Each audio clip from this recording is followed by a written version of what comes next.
look at the simplicity of this. This is good design personified. It showcases the plant. And I think that's the job of a container, is to really show off the succulent. I mean, sometimes you've got a great container and the plant is secondary to it. But a really successful, well done design is one where all the components work together well. And no one component really outshines the other, but they all serve to work together to draw your eye to something marvelous.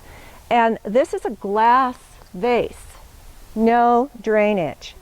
And yes, you can plant succulents in non-draining containers. And people think, well, that is counterintuitive. Deborah clearly doesn't know what she's talking about. Everybody knows that succulents need drainage.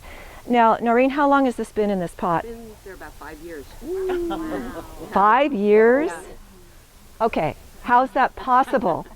Because you very minimally water it. Now, here's the thing about succulents that make them actually better candidates for a non-draining pot than your typical ornamental plants. If they don't get enough water, they will live off the moisture in their leaves. So if you underwater them, not drench them and submerge them, but give them less water than you might normally in the ground or in a draining pot, they're fine. They'll live off the moisture in their leaves. So you just dribble a little water around the base of the plant, enough to moisten and hydrate the roots, but not enough so that the plant is sitting in a primordial soup that's going to cause the rot to set in, which will move up the roots into the core of the plant, and then you wonder why the leaves are coming off.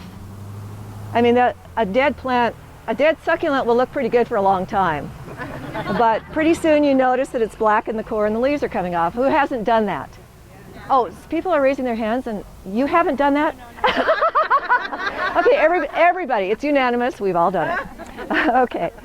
And you know, you have to be careful you don't leave this out in the rain or where automatic irrigation is going to hit it, or your house sitter, your zealous house sitter is going to overwater it.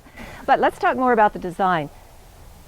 Whenever you can get a sense of explosion or action or movement in a composition, you've got something special. And this Gasteraloe Green Ice is exploding out of the pot. So there's that suggestion of vitality, of energy. It's not a static composition because this is a dynamic plant. Gasteraloe Green Ice is an intergeneric cross between Gasteria and aloe, hence the name Gasteraloe. And the cultivar name is Green Ice for obvious reasons. Good for marketing too, I imagine. But do notice what Noreen has used as her top dressing here. Now this is the same crushed glass that I was using yesterday, because the glass top dressings glitter, and suddenly you're a child again. And you just want to scoop up handfuls of it and play with it. And you can use a scoop and you can let it just cascade and it glitters like a waterfall. I mean, there's nothing quite like it. Go play. What is gardening if it isn't play? If gardening is drudgery to you, you need a different hobby, right? So anyway, lots of different top dressings. There's a lot to be said about the more muted top dressings. But this is a great example of how to use something that really calls a lot of attention to itself, which normally you don't necessarily want a top dressing to do. You just want it to cover the bare soil. But good job, Noreen.